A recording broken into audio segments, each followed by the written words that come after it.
Today, students have the discussion on the remaining stanzas of To a Skylark by P.B. Shelley.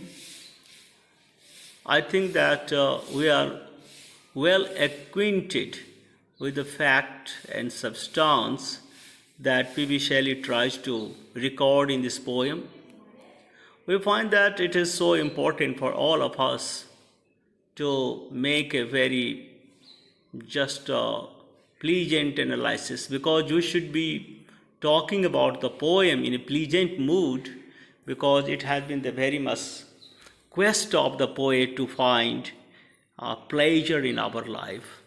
So here, just after coming through so many comparisons that poet has made to just describe the sweetness of the song of a skylark, now the poet is trying to talk about the regions uh, which have been responsible for making this sweet song by the skylark. Now, just we are going to have a very uh, just lively discussion on the remarkable finding that poet has made in his poem, that why this keen joyance is observed into the song of skylark. So is definitely a region, there are some regions rather behind this sweet song sung by skylark. So he writes, with thy clear keen joyance languor can't be, there should not be any tiredness in the song that a skylark is singing. It is full with clear, keen joyance. It is just for joy and joy, clear joy, keen joy that a skylark is singing. A skylark is just not worried of anything else. So there is no languoring of the day to day world that we human beings are just confronting with. So shadow of annoyance never came near thee. There was no annoyance. Even just he says that there was no shadow of annoyance. There was not even just a reflection of annoyance which can come near a skylark. And because the skylark is free from all the annoyance, all the just worry, so a skylark is singing with this clear, keen joyance. Thou lovest, but never knew love's sad state.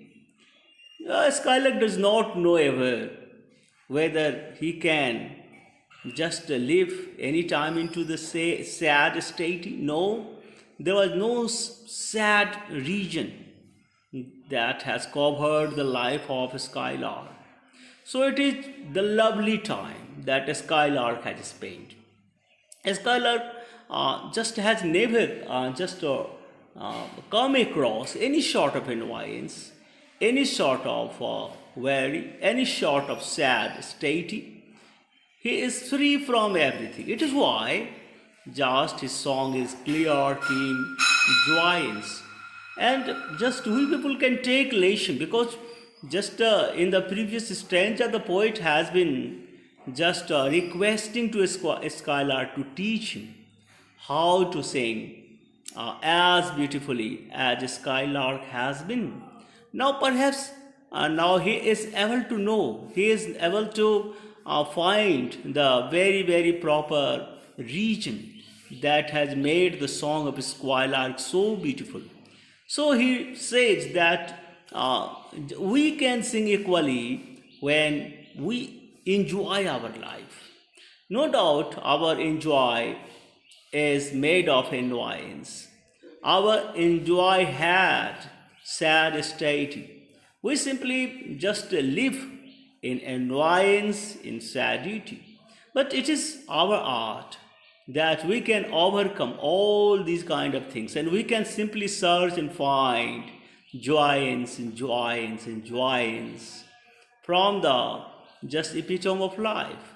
And if we learn how to find our joy out of annoyance, we start singing as beautifully as Skylark is doing here.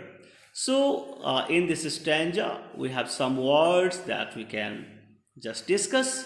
It is joyance, now rather it is noun, joyous feeling, languor, tiredness or inactivity, state, the feeling or state of being stated. So these are three words that we have chosen from this particular stanza for our discussion, and we have known the lexical value of all these words into the stanza. So we know that Skylars has positive attitude to life, and actually we should also have positive attitude to life. It means we should just not be affected of any kind of annoyance. It is seen that human being is very easily affected by tension, by confrontation, by conflict, by annoyance. Naturally, just he is missing the joy of life. So, how can you come out from all these kind of negative feelings? It is only by developing positivity to life. And so is done by Skylark. That is a joyful bird. It does not know or show any sign of weakness or physical dullness. Never. Just in the life, there are certain sorts of weaknesses, there are certain sorts of dullness. Naturally, just they are all coming and going in our life. But should we be affected as badly as we are? The answer is no, we should not be affected, and we should rather try to find joy out of dullness. So it could never be annoyed because it is so much in love with life. So life itself is to be made joyous. Life itself is to be decorated of feeling of joy and pleasure.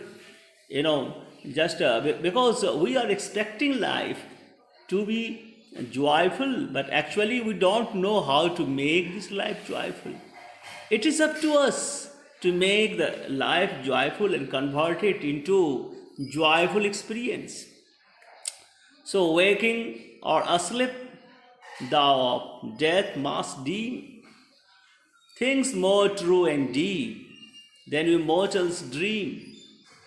Or how could thy notes flow in such a crystal stream? Now, it is all the reference to human life, human thought, that we are always dreaming of death and death and death. Either we are waking or we are asleep, but we find that we are not free from the thought of death. Just we can think we are more deeply concerned with death. You know, it is all the nature of mortal beings that we know that we are mortal beings, so we are to die.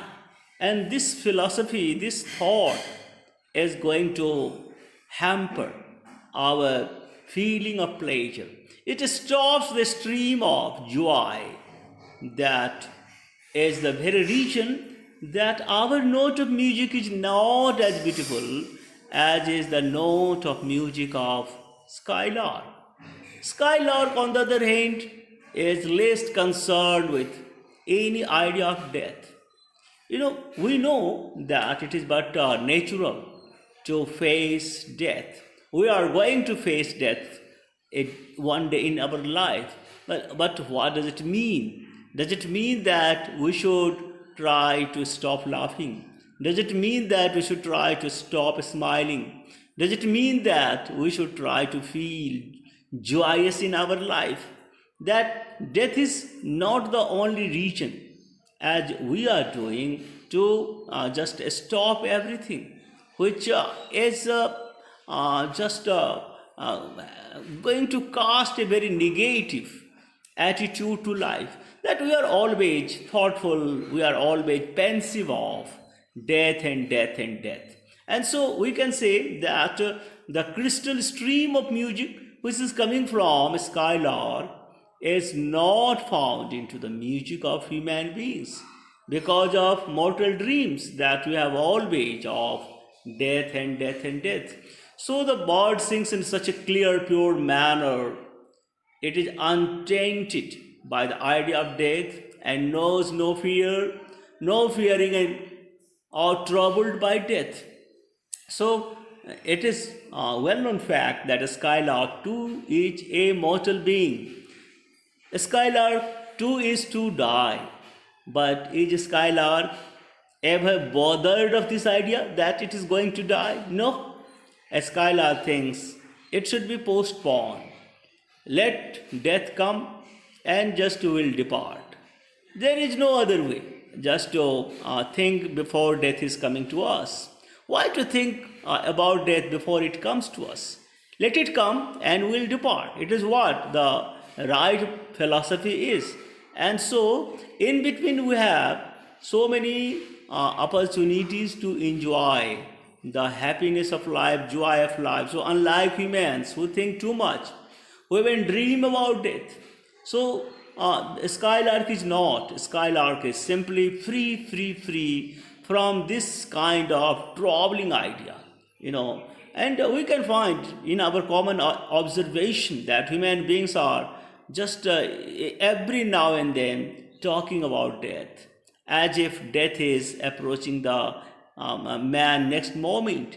And so he is always worried that, okay, he will die one day. This is a very worrisome thought which has stopped all sorts of beautiful music from the life of human being. So we look before and after and pine for what is not. Another reason for human being not to be as much musical as skylark is that every time, just this time or before this time, we are just looking for what is not possible to achieve. Now we are dreaming of the things, we are pining for the things which is not essential for our life. We can also say like that, or we can say which is not essential for continuation of our life. So why should we pine for the thing which is not very much essentially related with our life? Our sincerest laughter with some pain is fraught. Our sweetest songs are those that tell of the saddest thought. It is why we are just trying to just sing the very sweetest song on the saddest thought. Saddest thought is that we are not achieving what we have thought. So result is that we are just getting sad and sad.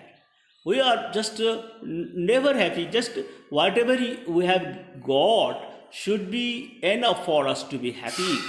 But when we get something, we think, okay, we have got this, now we should pine for another things, and we know that we are setting our target that becomes sometime out of range of our reach, and so we become sad. Now we are not happy that we have achieved a lot in our life. Now let us enjoy with the thing or with the dreams that we have realized.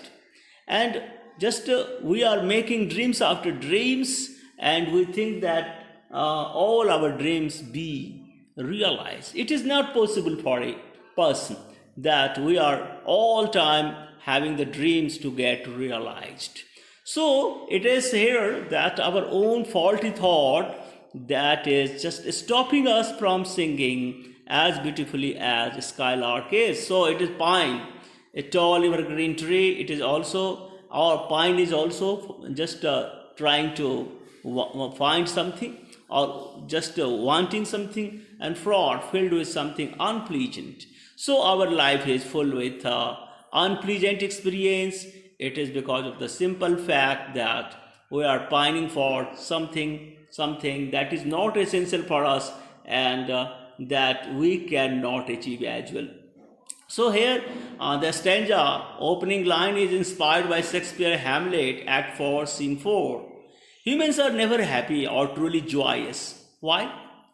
Why? We can talk to persons and we find that, okay, they are always sad, they are not happy. They are not joyous, they are not enjoying their life because they are afraid to live in the moment.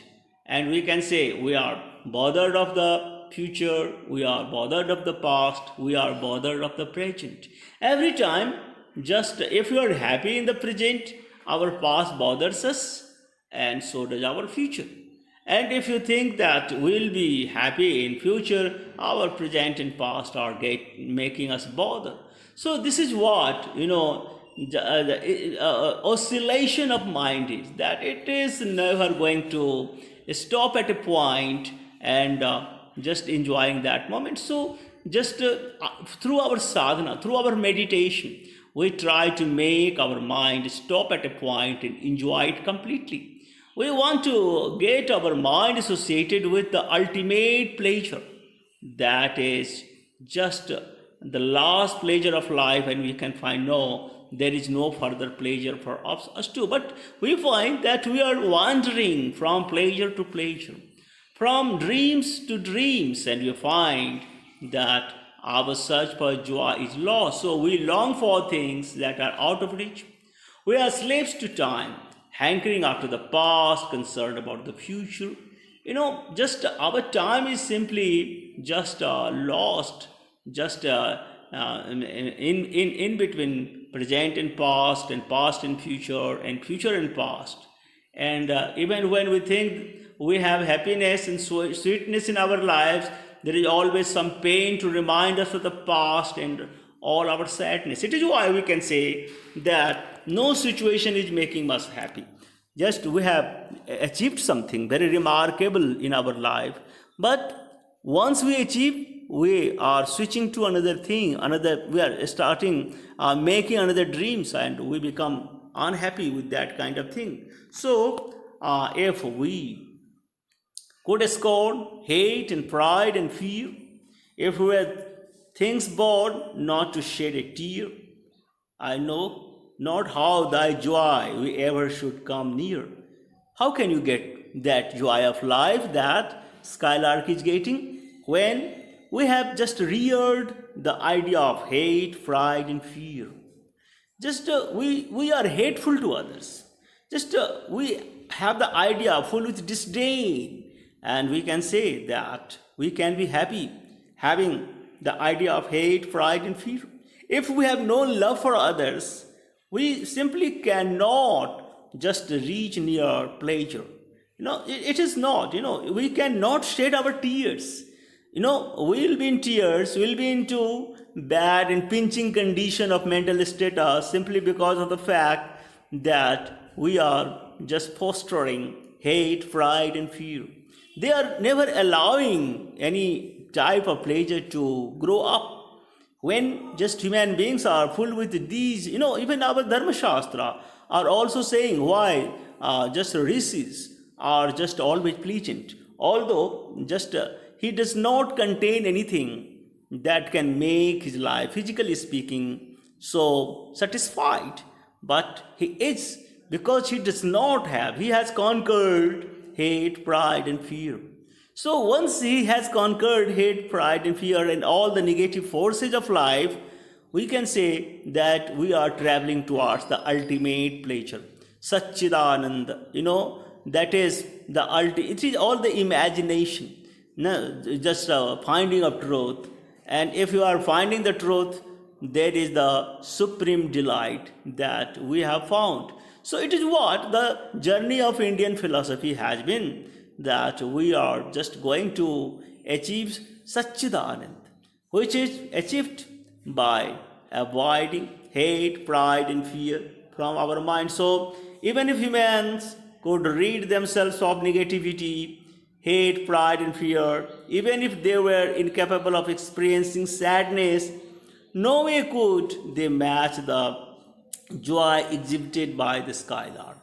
It is why the poet is so sad. And romantic poet is also very sad that he is not going to sing as beautifully as a Skylark is singing. Always sad note is just added to the poem of just romantic poets, because they know that even if we have conquered negative forces, we are not experiencing that sort of pleasure that a skylark is experiencing.